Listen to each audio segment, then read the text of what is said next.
Morning all of you. Last class में मैंने आपको वाल्व टाइमिंग डायग्राम का रिवीजन कराया था। आज मैं आपको वाहनों में लगे कूलिंग सिस्टम का रिवीजन कराऊंगा। इस टॉपिक की समाप्ति के पश्चात आप जान पाएंगे वाहनों में कूलिंग सिस्टम की आवश्यकता क्यों होती है, कूलिंग सिस्टम किस सिद्धांत पर कार्य करता है, कूलिंग सिस्टम कितने प्रकार का होता है तथा कूलिंग सिस्टम की वर्किंग किस प्रकार से होती है। तो चलिए देखते हैं सबसे पहले कूलिंग सिस्टम की आवश्यकता। 4 स्ट्रोक पेट्रोल इंजन और डीजल इंजन में कंबस्टन के दौरान इंजन का तापमान काफी अधिक हो जाता था। उस तापमान को नियंत्रित करने के लिए कूलिंग सिस्टम की आवश्यकता पड़ी ताकि इंजन सीज ना हो और साथ ही जो इंजन ऑयल है वो अपने लुब्रिकेटिंग गुणों को बनाए रखे। देखते हैं कूलिंग सिस्टम का सिद्धांत।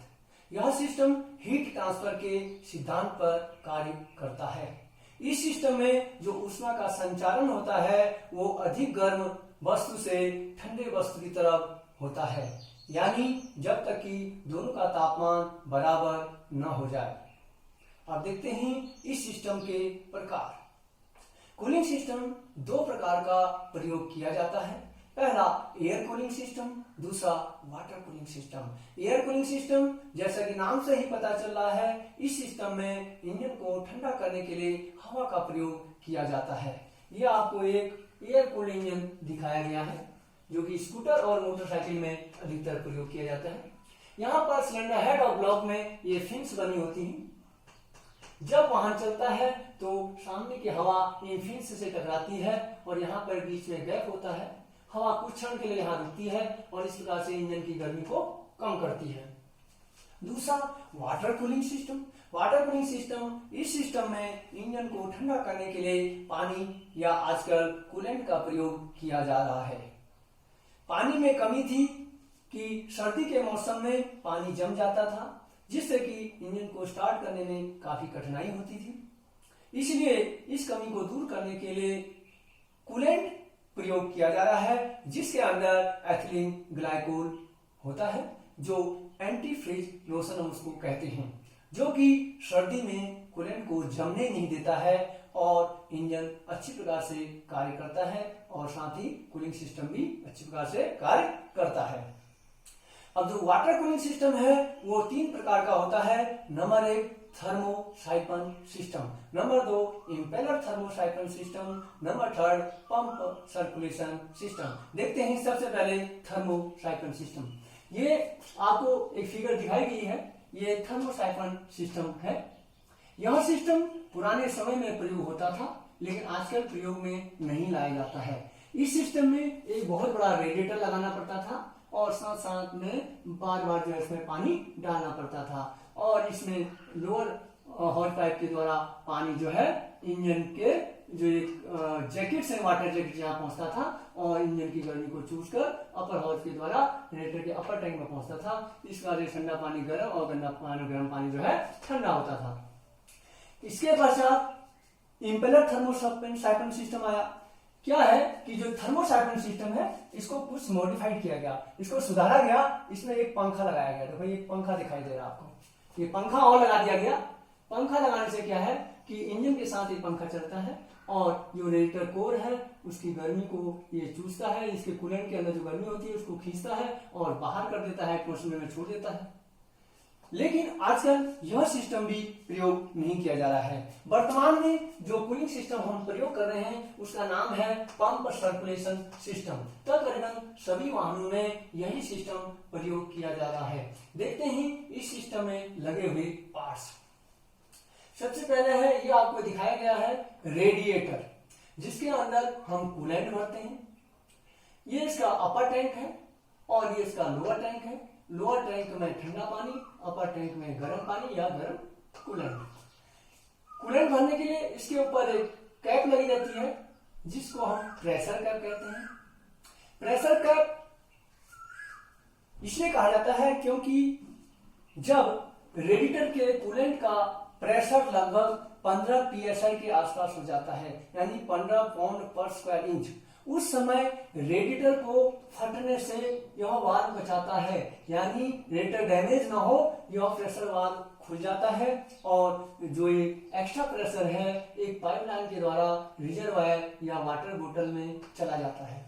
दूसरा इसके अंदर होता है वैक्यूम वाल्व। वैक्यूम वाल्व तब खुलता है जब हम इंजन को बंद कर देते हैं या इंजन का तापमान कम हो जाता है। उसी स्थिति में बोतल में जो गया हुआ कूलेंट था वो जो है वापस पाइपलाइन के द्वारा इस रेडिएटर के अपर टैंक में पहुंचता है। रेडिएटर के बीच में आप देख रहे हैं, इसको हम रेडिएटर कोर कहते हैं।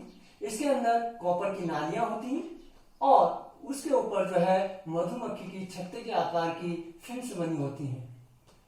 इस रेडिएटर को वाहन के सबसे आगे के हिस्से में फिट किया जाता है और जब वाहन चलता है तो सामने की हवा टकराती है, फिन्स से टकराती है और इसके अंदर के कूलेंट को ठंडा करती है।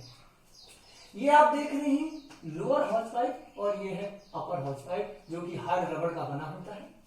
इसमें एक पार्ट और आप देखेंगे, ये है वाटर पंप जो वी बेल्ट के द्वारा ड्राइव लेता है और इसी पंप की पुली पर, पंप की शाफ्ट पर एक फैन और लगा रहता है। यह फैन भी चलता है पंप के साथ। फैन क्या करता है, रेडिएटर के अंदर जो गर्मी है उसको खींचता है और एटमॉस्फेयर में छोड़ देता है। ये आप देख रहे हैं, ये एक सिलेंडर हेड या ब्लॉक दिखाया गया है। ये बाहर जो दिखाए गए हैं आपको, ये वाटर गैलरी या वाटर जैकेट्स दिखाए गए हैं। इसमें कूलेंट का सर्कुलेशन होता है। उसके बाद यहाँ पर आप देख रहे हैं आउटलेट मार्ग पर एक थर्मोस्टेट वाल्व दिखाया गया है। थर्मोस्टेट वाल्व जो कि इस इंजन के तापमान को नियंत्रित करने के लिए लगाया गया है। इस वाल्व के अंदर वैक्स भरा रहता है जो कि अधिक तापमान पर वैक्स पिघलती है और वाल्व को खोल देता है। अधिकतर सभी इंजनों में वैक्स टाइप थर्मोस्टेट वाल्व भी प्रयोग किए जा रहे हैं।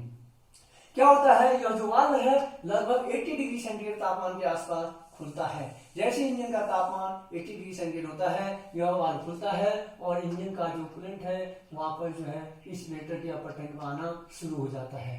देखते हैं इस सिस्टम की वर्किंग, यानी यह सिस्टम कैसे कार्य करता है।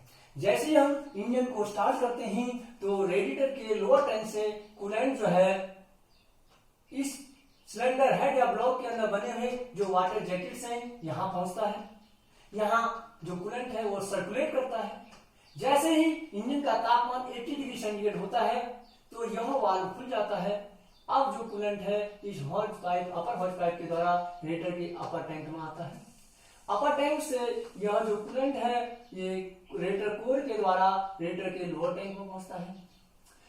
जो यहां पर आप देखेंगे कि यहां पर जो गर्म कूलेंट है जो वजन में क्या है गर्म जो हल्का होता है और ये जो है कोर में मैंने बताया था फिन्स बनी होती हैं, बाहर की हवा उससे टकराती है, टकराने से क्या है इस कूलेंट को ठंडा करती है और ये फैन भी जो है इसकी गर्मी को चूसता है। इस प्रकार से यह जो गर्म कूलेंट है नीचे पहुंचने तक यानी लोअर टैंक में आने तक ठंडा हो जाता है और फिर ये जो ठंडा कूलेंट है ये वाटर पंप इसको खींचता है और फिर ये वाटर जैकेट या गैलरी में भेज देता है। इस प्रकार से ये जो कूलेंट का सर्कुलेशन है ये लगातार चलते रहता है, यानी कूलिंग सिस्टम कार्य करते रहता है। तो मुझे उम्मीद है कि आपको कूलिंग सिस्टम समझ में आया होगा। आज के लिए इतना ही। थैंक्स।